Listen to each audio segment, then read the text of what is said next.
Welcome to Great Day Houston, everybody. As you know, February is Black History Month. Classically Black is a local foundation dedicated to supporting Black artists. They're hosting a special dinner celebrating this year's Artist Residency recipients. It is a collaboration with Tristen Epps-Long, who won Top Chef last year. The next Top Chef is...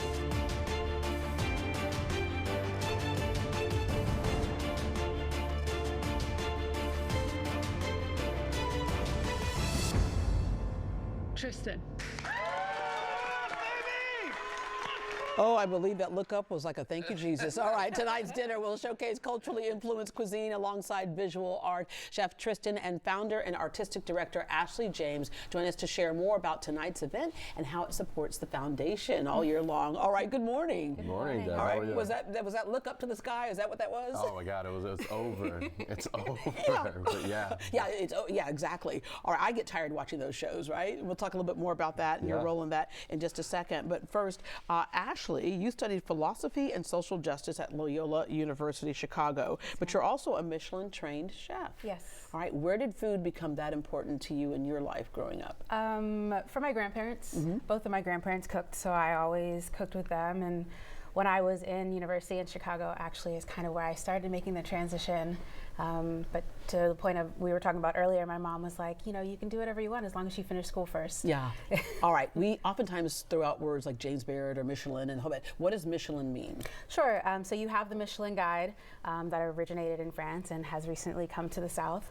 So I worked in a 2 Michelin starred restaurant in London for a couple of years. And there's so many jobs that people don't see. We always see chef. The chef is like front and center, right? But there are jobs like consulting on high-end restaurants. We have so many of them here in Houston, and people don't realize there's so many moving parts that go into it before a dish is ever considered. There really is, and that's kind of where I made my transition. I knew I wanted a family, and being in behind the line isn't really a thing that happens all the time.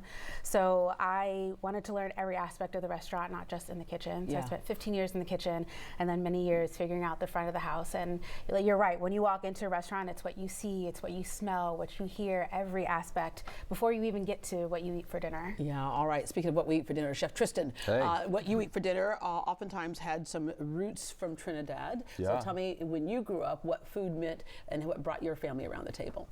You know, I grew up in a military household, so different food was always a different thing. Navy. Oh, Air Force. Was my mother, So food was always kind of a way back home. So us being in different places was always acclimating to somewhere new.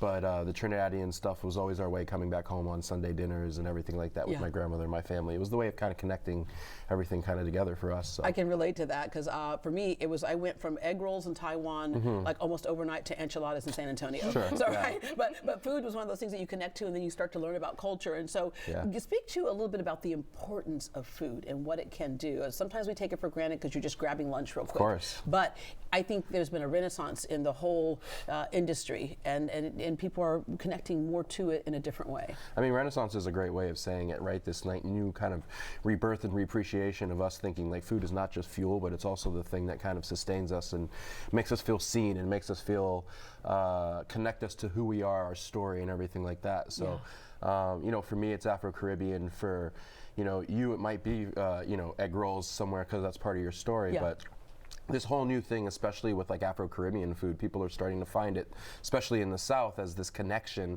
of what American food was and how it is and its story. Yeah, because there's a blend. There's a huge blend. We say melting pot, we really mean melting pot. For sure, absolutely. Right? Okay, you did what I think every good chef does, and you start and you just work your way up. But you know, you cooked at McDonald's in high school. I did, yeah. McDonald's was probably one of my favorite jobs growing up. It was, you know, people saw fast food and, you know, also, you know, telling foreign-born parents that you're going to go work at McDonald's and you're happy to do it. Isn't always the easiest conversation. Parents, a lot of foreign-born parents are like, here are your choices. Anything you want in the world, as long as it's doctor, lawyer, engineer. As long as it has like initials at the end of it. Like but yeah, I mean, I started there. It taught me a really great work ethic and how to work quickly and just appreciation and working with people. Yeah. All right. Speaking of working with people, all that experience worked out for you when you look at what you went through at Top Chef. You know, there are reality shows that we can see that are heavily manipulated. Sure. This show, everyone I've talked to who's been on one of those shows says, "Oh no, it's really the pressure. You're in the pressure of the kitchen on that one." It is, yeah. I mean, it is. you know, you're fit to perform at your highest level, draw on everything you have throughout your entire life constantly and hope that it's the right decision. So when it's the wrong decision, you're just like, you question everything. So keeping yourself in that headspace is that, you know, because when it's the wrong decision, everybody knows it because we see it on the show, right? It, Like, okay, I got to make good on this. Everybody knows it. So yeah, I mean, for sure. But yeah, I mean, they're really real. You know, every emotion, every part of it is very real. Yeah, well, congratulations on that. I All right, appreciate that. Ashley, Thank you. Classically Black Arts Foundation. Yes, ma'am. What was the idea behind forming this foundation? I think while we were growing up, he had a little bit of different experience because he was in New York, but I really didn't work with many other Black chefs. I really benefited from having a family. We also didn't call ourselves chefs, we were cooks. Right? Wow. And then we elevated it and said, no, we've always been chefing. Right? Yeah. And I benefited from having a family that supported every whim that I had, but I think what made my career as a chef and where I am now were the experiences that I had.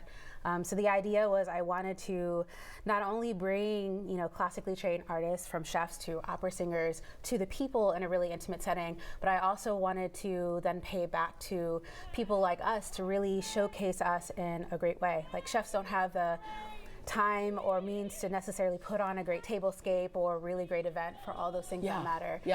So that's what Classically Black is. We're paying it forward for the chefs who are coming up and who have done. And I love and the blending of the arts, because when you look at these dishes right here, these are pieces of art. This is artistry as well. Food is artistry, right? It is. Not only in what we're visually seeing, but also the combination of ingredients you put together. All right, tell me about this right here and So that's the a little dessert, kinds of right? foods that you're doing at this event. Absolutely. So, you know, I really try to blend like traditional dishes, ingredients, techniques, names, along with, so right here, it's a little dessert actually. So this is a parsnip cake made in the style of a carrot cake. There's a little bit of coconut for some tropics in there, some local apple made into a curd, and then lots of like little spicy flowers and herbs on there as well.